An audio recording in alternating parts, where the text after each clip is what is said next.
사도신경으로 신앙을 고백하겠습니다. 나는 전능하신 아버지 하나님 천지의 창조주를 믿습니다. 나는 그의 유일하신 아들 우리 주 예수 그리스도를 믿습니다.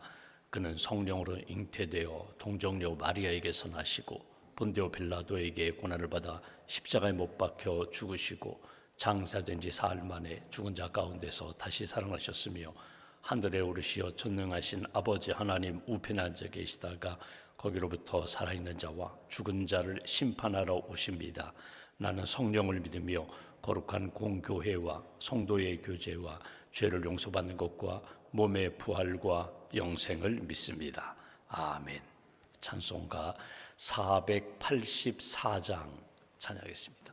484장입니다.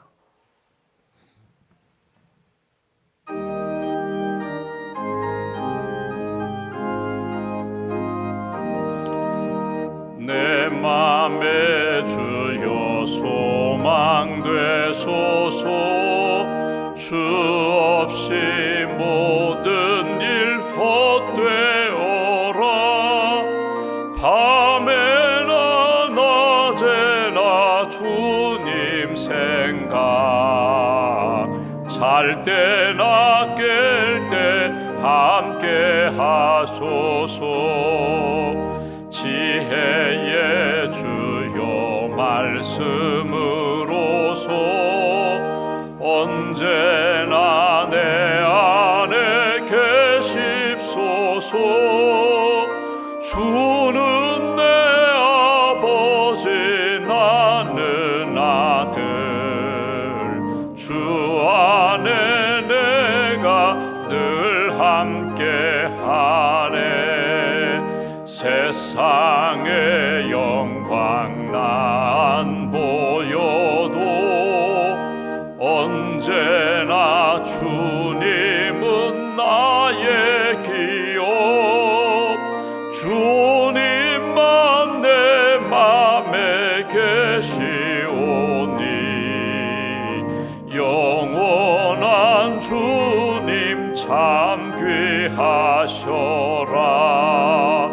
영원한 주님 내 승리의 주, 하늘의 기쁨을 주옵소서. 어떠한 고난이 닥쳐와도 만유의 주여 소망 되소서.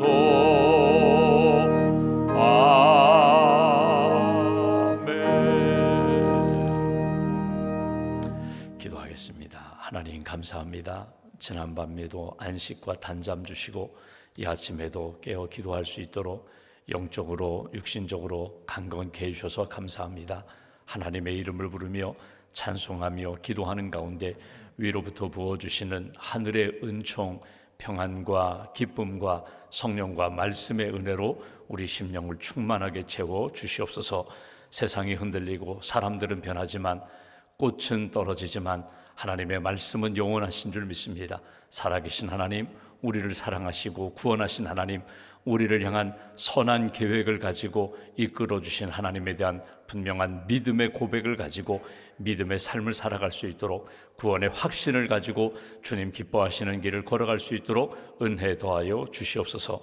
편한 것을 추구하는 세상 속에서 하늘의 평안을 사모합니다. 주님 내 안에 오셔서 나를 다스려 주시고 내 삶에 일어나는 여러 가지 광풍과 파도와 어려움과 슬픔과 아픔의 문제 성령님께서 만져주시고 치료해 주시며 온전한 기쁨으로 하나님 앞에서 살아갈 수 있도록 은혜를 더하여 주시옵소서.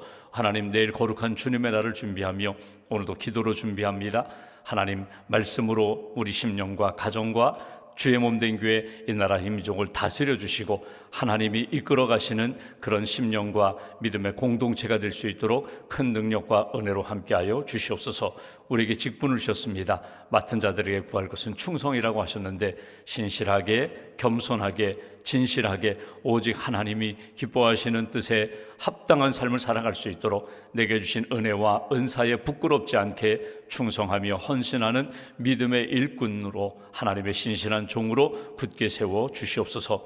우리 고유의 명절 설을 앞두고 하나님 우리 가정을 위하여 기도합니다. 예수님 잘 믿는 가정, 온 가족이 구원받고 천국의 은혜와 기쁨을 누리는 복된 가정으로 굳게 세워 주시옵소서.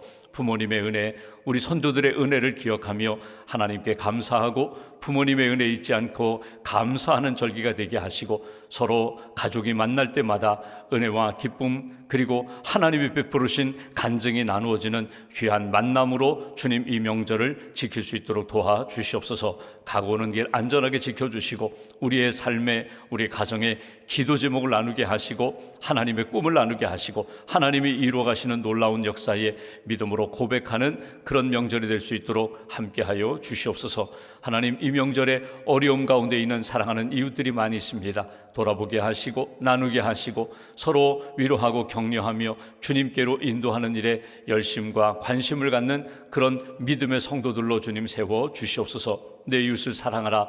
우리의 금년 표어를 붙잡고 사랑으로 품고 사랑으로 섬기며 기도하고 축복하는 그런 믿음의 성도들로 하나님 세워 주시옵소서. 이 나라의 민족을 붙들어 주셔서 하나님을 잘 믿는 믿음의 나라 되게 하시고 공의와 사랑이 강물처럼 흐르는 나라 되게 하시고 정치 지도자들과 종교 지도자들과 먼저 믿는 그리스도인들이 하나님 앞에 부끄럽지 않게 믿음의 길을 잘 걸어갈 수 있도록 하나님을 두려워하고 우리 국민들을 사랑하고 내게 주신 일터에서 만남의 복을 허락하셔서 축복의 통로, 은혜의 통로로 부족함이 없도록 은혜 위에 은혜로 채워 주시옵소서. 하나님 거룩한 주님의 날 다시 한번 말씀을 통하여 성령을 통하여 우리 가정과 심령이 회복되게 하시고 어느 곳에 가든지 예수 그리스도의 증인으로 살아가는 저희 모두가 될 수 있도록 은총 내려 주시옵소서. 선교를 준비하는 분들 성령께서 함께하여 주시고 믿음의 발걸음 되게 하시고 선교 준비하고 진행되는 과정 가운데 어려움과 어두움 없게 하시며 사랑과 믿음으로 승리하는 하나님의 사람으로 지켜 주시옵소서. 믿음과 감사함을 봉헌하오니 기도를 받으시고 예물을 받으시고 삶의 여정 가운데 하나님의 선하심이 인자하심이 날마다 체험될 수 있도록 은혜 내려 주시옵소서. 한날의 삶을 온전히 주님께 의지하옵고 우리의 구원자 되신 예수님의 이름으로 기도하옵나이다. 아멘. 오늘 말씀은 창세기 17장 말씀 보겠습니다.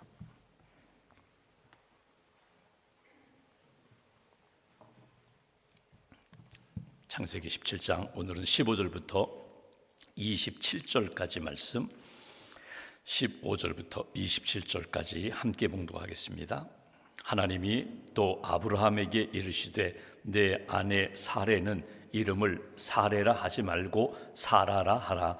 내가 그에게 복을 주어 그가 네게 아들을 낳아주게 하며 내가 그에게 복을 주어 그를 여러 민족의 어머니가 되게 하리니 민족의 여러 왕이 그에게서 나리라. 아브라함이 엎드려 웃으며 마음속으로 이르되 100세 된 사람이 어찌 자식을 낳을까? 사라는 90세니 어찌 출산하리요 하고 아브라함이 이에 하나님께 아뢰되 이스마엘이나 하나님 앞에 살기를 원하나이다.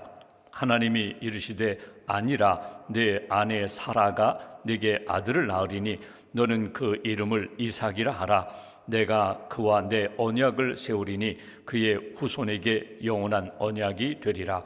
이스마엘에 대하여는 내가 네 말을 들었나니 내가 그에게 복을 주어 그를 매우 크게 생육하고 번성하게 할지라. 그가 12두령을 낳으리니 내가 그를 큰 나라가 되게 하려니와 내 언약은 내가 내년 이 시기에 사라가 네게 낳을 이삭과 세우리라. 하나님이 아브라함과 말씀을 마치시고 그를 떠나 올라가셨더라. 이에 아브라함이 하나님이 자기에게 말씀하신 대로 이날에 그 아들 이스마엘과 집에서 태어난 모든 자와 돈으로 산 모든 자 곧 아브라함의 집 사람 중 모든 남자를 데려다가 그 포피를 베었으니 아브라함이 그의 포피를 벤 때는 99세였고 그의 아들 이스마엘이 그의 포피를 벤 때는 13세였더라. 그날에 아브라함과 그 아들 이스마엘이 할례를 받았고 그 집의 모든 남자 곧 집에서 태어난 자와 돈으로 이방 사람에게서 사온 자가 다 그와 함께 할례를 받았더라. 아멘.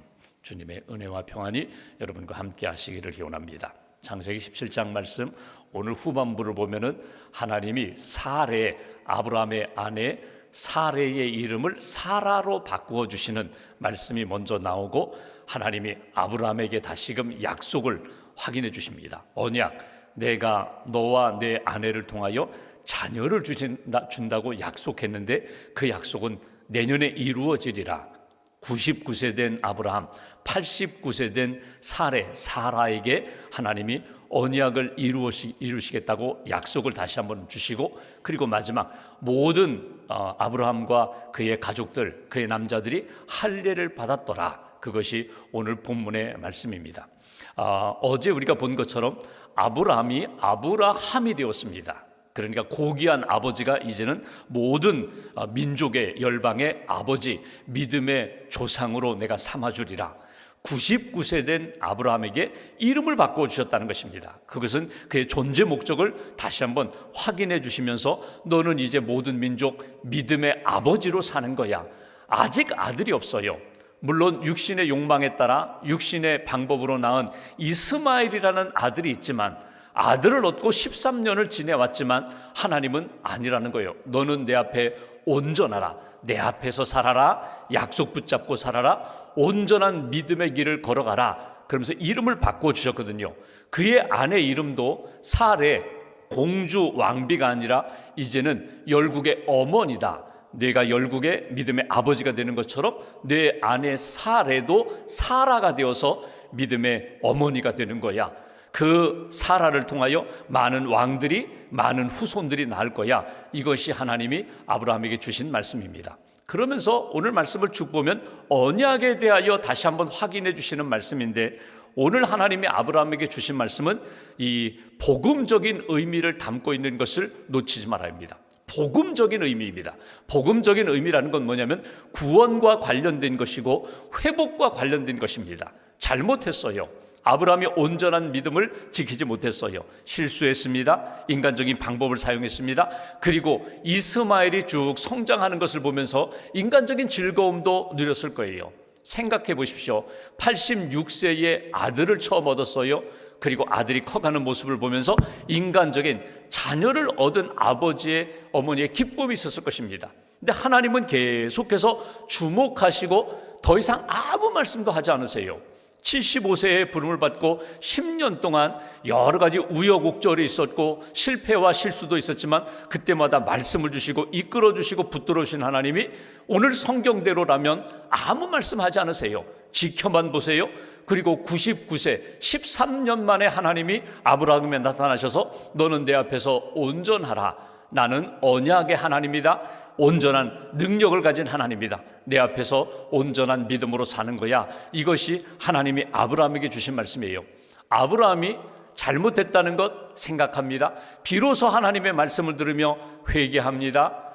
이런 생각을 할 수 있었죠. 만약에 이럴 거였더라면, 하나님이 정말 아들을 내 아내를 통하여 주실 거였다면 내가 그때 인간적인 말 듣지 않고 인간적인 편법 쓰지 않고 인간적인 즐거움 추구하지 않았을 텐데, 하나님 앞에 온전히 맡기고 때를 기다렸을 텐데 어쩌면 후회도 하고 회개도 했을 거예요. 그러면서 아브라함의 마음 가운데 있는 하나님의 언약은 반드시 이루어지는구나, 믿음을 99세에 다시금 갖게 되었다는 거예요. 그리고 할례를 행합니다.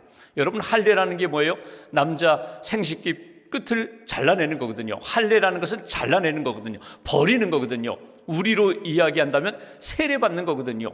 옛사람은 죽고 세상적인 것은 죽고 새 사람이 되고 영적으로 새로운 피조물이 되는 것, 하나님의 사람이 되는 것, 이건 혈통의 문제가 아닙니다. 너의 자녀들만 내가 할례를 베풀리라 그러지 않으셨어요. 내 집에 있는 모든 남자, 심지어 이방 사람이든지 돈을 주고 산 사람이든지 믿음으로 내가 하나님의 사람이 되겠습니다. 마음에 결정한 사람들은 다 할례를 행하라는 거예요.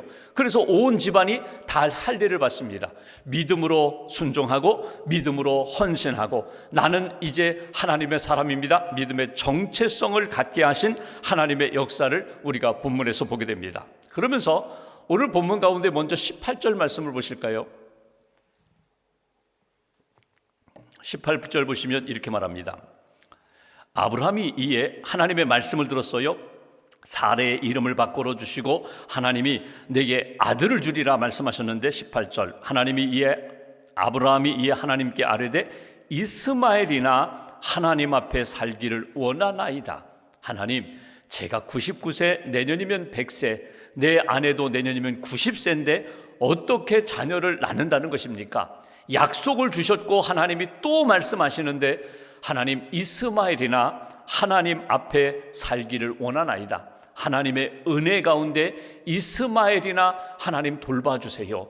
은혜 주세요. 지켜주세요. 이게 아브라함의 마음이에요. 19절 말씀, 하나님이 이르시되 아니라 내 아내 사라가 내게 아들을 낳으리니 너는 그 이름을 이삭이라 하라. 내가 그와 내 언약을 세우리니.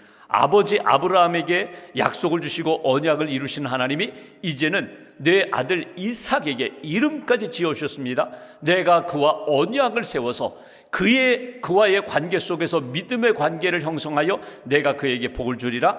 그의 후손에게 영원한 언약이 되리라. 한 사람 한 사람 세대가 내려가면서 하나님을 만나고 하나님을 믿고 하나님의 은혜와 약속을 붙잡겠지만 영원한 언약이 되리라. 내가 너에게 준 언약 네 아들 이삭이 받을 것이고 이삭과 세운 언약 영원한 언약이 되리라. 이것이 하나님이 아브라함에게 주신 말씀이에요. 여러분, 여기에서 아브라함의 염려와 근심을 우리가 읽을 수 있어요. 어떤 마음이에요? 하나님, 아들을 주신다면 그러면 지금 13살 된 이 이스마엘은 어떻게 되는 것입니까? 버려야 되는 것입니까? 죄로 인하여 인간적인 방법으로 얻은 아들인데 그러면 이 아들은 죽는 것입니까?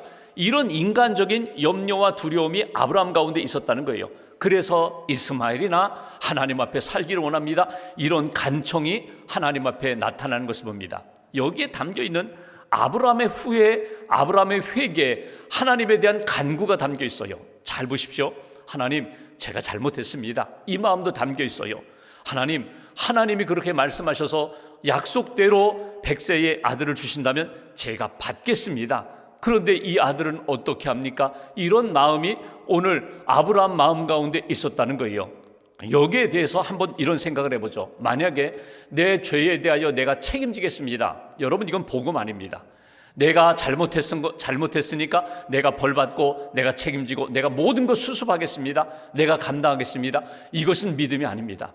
복음, 믿음이 무엇인가 하면 하나님의 뜻에 맡기는 거예요. 내가 잘못한 것에 대해서는 회개하고 하나님이 이루시는 역사에 대해서는 내가 그대로 수용하겠습니다. 이게 믿음이에요. 내 생각보다 하나님의 약속이 분명하니 온전하니 하나님의 약속대로 이루신다면 제가 따라가겠습니다. 이게 믿음이에요. 여기서 아브라함이 하나님의 뜻에 맞추어서 그의 중심이 인간적인 것이 아니라 출발은 후회도 있고 회개도 있고 아쉬움도 있지만 하나님이 그렇게 말씀하시면 하나님의 뜻대로 살겠습니다. 여러분, 신앙생활하면서 오늘도 기도하는 때 마찬가지예요. 내 생각이 있어요. 계획이 있어요. 내 소원이 있어요. 그런데 하나님이 그대로 들어주지 않으시고 하나님의 방법으로 하나님의 시간으로 나를 이끌어 주세요. 내 것을 내려놓고 하나님의 것을 수용하고 하나님의 뜻을 붙잡고 사는 것, 이게 믿음이라는 거예요. 아브라함의 오늘 모습을 통하여 기억할 것은 하나님, 내 잘못 하나님 다 하나님께 맡깁니다. 회개하고, 회개라는 게 뭐예요? 심정으로, 감정으로 회개하는 것이 아니라 온전히 하나님 앞에 내가 돌아오겠습니다. 하나님 뜻 수용하겠습니다. 하나님의 뜻에 내 삶을 맡기겠습니다. 그리고 중심이 바뀌는 거예요.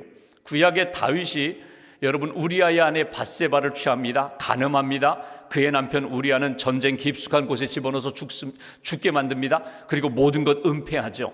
어느 날 아내는 밧세바가 점점 배가 불러오는데 아내로 삼았어요. 그런데 결국은 어떻게 합니까? 하나님이 선지자를 통하여, 나단 선지자를 통하여 하나님이 책망하시잖아요. 잘못했다는 거예요. 그리고 나서 하나님이 내리시는 처방이 뭐예요? 그 죄의 삭스로 얻은 아들은요 결국 죽어요. 그리고 나서 회개한 다윗에게 하나님이 솔로몬을 선물로 주세요. 여러분, 진짜 회개하면 하나님 앞에 내가 잘못한 것에 대하여 철저히 맡기고 하나님이 이루시는 역사에 대하여 수용하는 거예요. 내가 진짜 회개한 다음에 나는 아무것도 해를 받지 않겠습니다, 그 마음이 아니라 하나님의 뜻에 맡기겠습니다. 내 삶을 하나님 앞에 맡기고 하나님이 이루시는 역사를 내가 받아들이겠습니다. 이게 다윗의 회개, 그 회개를 받으신 하나님의 그 역사거든요. 은혜거든요. 아브라함도 다르잖아요. 하나님, 내가 잘못해서 얻은 이 아들 하나님 앞에 맡기겠습니다. 하나님 앞에서 살게 해주세요. 그리고 내게 주신 약속대로 이루게 해주세요. 이 아브라함의 믿음을 놓치지 마시라는 거예요. 사레를 볼까요? 사레가 사라라는 이름으로 바뀌게 됩니다. 그리고 오늘 본문 말씀에 보면은 이 사라가 내년에 아들을 낳으리라, 여기에 대해서 웃습니다. 17절 말씀 보십시오. 아브라함이 엎드려 웃으며 마음속에 이르되 100세 된 사람이 어찌 자식을 낳을까? 사라는 90세니 어찌 출산하리요? 아브라함이 웃었어요. 사라도 웃었어요. 여기에 웃음은요, 이건 비웃음이 아니라 어이가 없다는 거예요. 이럴 수 없다는 거예요. 약속은 알아요. 언약도 알아요. 믿어요. 그런데 이제 이렇게 약속받고 24년이나 지나서 지금 하나님이 이루신다면 이거 어찌, 지금 이미 13년이나 된 아들이 있는데 지금 이 일이 어찌 이루어질 수 있습니까? 어이가 없어서 웃었어요. 그런데 하나님이 사레를 더 이상 책망하지 않으십니다. 원인은 어디서부터 시작됐을까요? 사레가 생각하는 방법에서부터 시작됐어요. 우리는 하나님의 약속을 알잖아. 자녀를 주신다고 약속했잖아. 땅을 주신다고 약속했잖아. 근데 자녀가 없는데 나는 이제 더 이상 아이를 낳을 수 없는 나이가 되었다면 내 종 조금 더 젊은 하갈을 통하여 당신 아들을 얻으라고, 이렇게 시작한 것이 사레거든요. 그런데 하나님이 사레를 더 이상 책망하지 않으세요.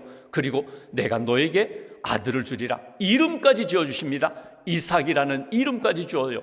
아무것도 뱃속에 없는데 이미 생명을 주겠다고, 그 아들은 기쁨이 되겠다고, 웃음이 되겠다고 이름을 지어주세요. 이 아브라함과 사라가 하나님의 그 언약의 말씀을 그대로 받아들였다는 거예요. 오늘 말씀에서 놓치지 말아야 할 것은 아브라함의 회개, 그리고 다시금 언약을 붙잡는 아브라함과 사라의 그 믿음을 보면서, 여러분, 오늘 우리가 온전하기 때문에, 죄가 없기 때문에, 허물이 없기 때문에 하나님의 은혜와 복음으로 사는 것이 아니라 믿음으로 사는 거예요. 그럼에도 불구하고 엎드립니다. 용서를 받습니다. 회개합니다. 또 용서를 받습니다. 그리고 하나님의 때의 방법으로 하나님이 이렇게 이루어가시는 역사, 그 손에 붙들림 받아 살아가는 인생. 오늘 본문의 가장 중요한 핵심은 은혜로 약속을 주신 하나님, 그 약속을 하나님이 이루어가신다는 거예요. 그리고 마지막에 하나님은 합력하여 선한 역사를 이루십니다. 그거 놓치지 마시라는 거예요. 사도 바울이 로마서 8장에 하나님을 사랑하는 자 곧 그 뜻대로 부르심을 입은 자들에게 합력하여 선을 이룬다고, 합력하여 선을 이루는 거거든요. 내 마음 내 뜻이 아니라 하나님의 뜻 가운데 가장 선한 역사로 이루어 가시는 하나님의 역사를 믿습니다. 그 믿음으로 살겠습니다. 저는 이 말씀을 묵상하면서 그래요. 어떤 때는요, 말씀이 이렇게 들리지 않아요. 하나님의 성령님의 감동이 느껴지지 않아요. 예를 들면 설교자가 영감이 없으면 너무너무 힘들거든요. 영감이 있으면 1시간 만에라도 설교 준비가 되는데 영감이 없어요. 자료는 많아요. 자료는 너무너무 많아요. 그런데 영감이 없어요. 하나님의 영적인 감동이 없으면요, 이건 10시간 아니라 100시간을 준비해도 말씀이 나오지 않아요. 여러분, 우리가 섬기는 자리가 있어요. 교사는 교사대로, 찬양대는 찬양대대로, 주방에서 봉사하시는 분들, 주차 봉사하시는 분들, 각 부서에서 섬기시는 분들, 여러분, 내게 어떤 믿음이 있어야 돼요? 하나님 살아계시고 나를 사랑하신다. 지금 여기 내가 섬기는 자리에 주님이 힘을 주신다, 은혜를 주신다. 여러분, 이 영적인 감동만 있으면요, 다 감당할 수 있어요. 기도하며 기대하며 기다릴 수 있어요. 근데 그 믿음이 없어요. 소망이 없어요. 그러면요, 결국 열심을 잃는데 나중에 아무것도 내 안에 남지 않아요. 공허해지는 거예요. 그리고 인간적인 투정이 나오고 불평과 불만이 나오는 거예요. 그래서 오늘 아브라함과 사라의 믿음을 보면서 나의 삶이 이렇게 되었는데, 그럼에도 불구하고 은혜 주시는 하나님, 또 약속 주시는 하나님, 그 약속을 붙잡고 믿음으로 살겠습니다. 마지막에 웃음을 주시잖아요. 나중에 우리가 보겠지만 창세기 21장 6절 말씀 보십시오. 사라의 고백이 나옵니다. 아들을 낳아요.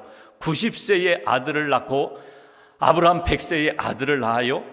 21장 6절에 보시면 이렇게 사라가 이야기합니다. 사라가 이르되 하나님이 나를 웃게 하시니 듣는 자가 다 나와 함께 웃으리로다. 듣는 자가, 이 얘기 뭐예요? 하나님의 약속을 믿고 기다리는 자가 나와 함께 다 웃으리로다. 언제? 그날에, 그 마지막 하나님이 응답 주셔서 하나님이 주신 응답을 받는 날에 나와 함께 다 웃으리로다. 이게 사라의 믿음의 고백, 감사의 고백입니다. 오늘 시작이 있고 과정이 있어요. 그리고 마지막 결과가 있어요. 여러분, 그 결과를 향하여 걸어가시는 겁니다. 믿음으로 걸어가는 거예요. 결국은 모든 것은 하나님이 주관하세요. 때로는 중간에 질병으로, 때로는 실패로, 때로는 아픔으로, 상처로 힘든 시간이 있지만 하나님 앞에서의 믿음의 방향 잃지 마시라는 거예요. 회개도 하고 회복도 되고 하나님의 은혜 가운데 다시 한번 재충전되어서 믿음의 길을 걸어가는 성도가 되라. 조엘 오스틴 목사님이 쓴 긍정의 힘이라는 책에 보면 자기 어머니 이야기가 나와요. 어느 날 어머니가 병원에 가서 건강검진을 했는데 간암 진단을 받고 오셨습니다. 간암 진단 받고 오는 순간 목사님 가정임에도 불구하고 막 어둠이 이렇게 짓누르는 거예요. 근데 어머니가 딱 진단받고 오면서 어머니가 더 밝아지셨어요. 그리고 어머니가 이렇게 이야기합니다. 이제부터는 내가 말이 달라질 거야. 내 말이 달라질 거야. 내 소망이 달라질 거야. 진단을 받고 이제 치료받아야 되는데 항암 치료도 받아야 되고 어쩌면 수술도 해야 되는데 내가 하나님 앞에서 내 믿음의 고백이 달라질 거야. 그래서 본인이 성경 구절 가운데 하나님의 치유하심에 대한 구절을 쫙 뽑는 거예요. 창세기부터 요한계시록까지 뽑아보니까 30개가 넘어요. 그 말씀을 쭉 노트에 써서 그 말씀을 계속 읽고 선포하는 거예요. 사람들에게, 가족들에게. 하나님이 치료하신다. 생명의 주인은 하나님이신다. 나는 하나님께 내 생명을 맡긴다. 하나님이 내 모든 연약함을 아시고 이 모든 것을 통하여 이루실 역사를 나는 믿는다. 그래서 더 밝게, 더 강하게 말씀을 전하고 고백을 하고 사람들, 성도들을 만나고 또 가족을 만날 때마다 말씀에 의지하여 계속 선포했다는 거예요. 긍정의 힘이라는 책을 쓰던 그때가 어머니가 간암 진단을 받고 20년이 넘어서 그 책을 쓴 거예요. 우리 어머니 간암 진단을 받고 그렇게 살아오셨지만 지금도 살아계신 어머니, 하나님이 생명의 주인 되신다는 거예요. 여러분, 우리가 이 땅에서 다 오래오래 살고 100세, 120세를 살아도 언젠가는 다 죽어요. 어떤 방법으로 우리가 하나님의 부름받을지는 모르지만 부름받는 날까지 믿음으로 사는 거예요. 약속 붙잡고 사는 거예요. 나를 웃게 만들어주시는 하나님, 언제? 지금도 내게 영적인 기쁨 주시고 마지막 결정적인 시간에 나에게 참된 소망과 기쁨을 이루어주시는 그 하나님 바라보며 믿음의 길을 걸어가라. 오늘 말씀, 아브라함의 믿음, 회개와 회복해 주시는 하나님의 그 사랑, 사례를 사라로 바꾸어 주시면서 나로 웃게 해주시는 하나님 감사합니다. 그런 은혜가 우리 가정 안에 다시 한번 회복되고 믿음의 길, 그리고 하나님이 주신 말씀 붙잡고 승리하는 삶을 살아가는 저와 여러분 되시기를 주님의 이름으로 기원합니다. 기도하겠습니다. 말씀 붙잡고 우리가 함께 기도합니다. 아브라함, 사라의 믿음과 삶을 말씀을 통하여 듣습니다. 너는 하나님의 사람이라고 할례를 받아 하나님의 사람됨, 신앙의 정체성을 잃어버리지 않게 하시고, 그리고 하나님의 약속을 다시 한번 확인시켜 주시면서 이삭, 웃음과 기쁨을 주리라 말씀하신 내용을 우리가 듣습니다. 우리 가정 안에도 구원의 확신이 떠나지 않게 하시고 세례받고 구원받은 자의 신앙의 정체성을 늘 간직하며 믿음의 길 잘 걷게 해달라고 약속 붙잡고 우리로 하여금 마지막에 합력하여 선을 이루시고 웃게 하시는 하나님, 기쁨 주실 하나님을 바라보며 오늘도 또 우리의 남은 생에도 주 안에서 기쁨으로 사는 인생이 되게 해달라고 말씀 붙잡고 함께 기도하겠습니다. 하나님